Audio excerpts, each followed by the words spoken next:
কুতুব মসজিদ বা কুতুব শাহ মসজিদ কিশোরগঞ্জ জেলার অষ্টগ্রাম উপজেলায় অবস্থিত একটি প্রত্নতাত্ত্বিক নিদর্শন ও বাংলাদেশের একটি প্রাচীন মসজিদ।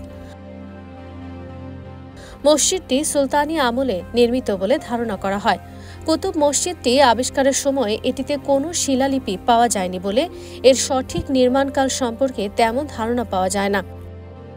তবে স্থাপত্য রীতি ও অন্যান্য দিক বিবেচনা করে প্রত্নতত্ত্ববিদগণ ধারণা করেন এটি ষোড়শ শতকে সুলতানি আমলে নির্মাণ করা হয়েছে। যদিও স্থানীয়দের দীর্ঘদিনের বিশ্বাস ঐশ্বরিক মহিমায় মাটির নিচ থেকে উঠে এসেছে ঐতিহাসিক এ স্থাপনা। মসজিদটির পাশেই একটি কবর রয়েছে যা কুতুব শাহের বলে ধারণা করা হয়ে থাকে। তার নামানুসারে মসজিদটিকে কুতুব মসজিদ বা কুতুব শাহ মসজিদ বলে ডাকা হয়। কুতুব শাহ মসজিদের চার কোণায় চারটি অষ্টভুজাকৃতির বুরুজ রয়েছে আর প্রত্যেক বুরুজের উপর মিনার রয়েছে। এছাড়া মসজিদটিতে সর্বমোট ৫টি গম্বুজ রয়েছে। গম্বুজসমূহ করবেলকৃত প্যান্ডেন্টিভ দ্বারা সৃষ্ট। বহির্ভাগে উত্তর দক্ষিণে ৪৫ ফুট লম্বা আর পূর্ব পশ্চিমে ২৫ ফুট চওড়া। অভ্যন্তরে প্রায় ৩৬ ফুট লম্বা আর ১৬ ফুট চওড়া, অর্থাৎ এর চারদিকের দেয়ালই প্রায় ৫ ফুট করে পুরু।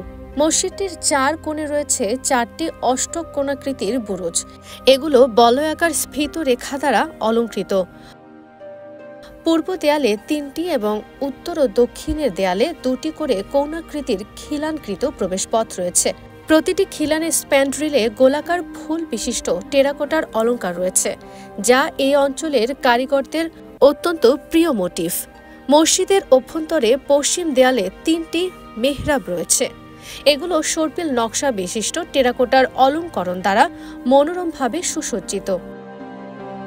এখানে ব্যবহৃত অর্ধচন্দ্রাকৃতির একটি টেরাকোটার নকশা এ মসজিদের একটি উল্লেখযোগ্য বৈশিষ্ট্য। এ ধরনের নকশা বাংলার কোনো মসজিদের সম্ভবত প্রথম। তৎকালীন ময়মনসিংহ অঞ্চলে সুলতানি আমলের সবচেয়ে প্রাচীন মসজিদ এটিই বলে ধারণা করা হয়।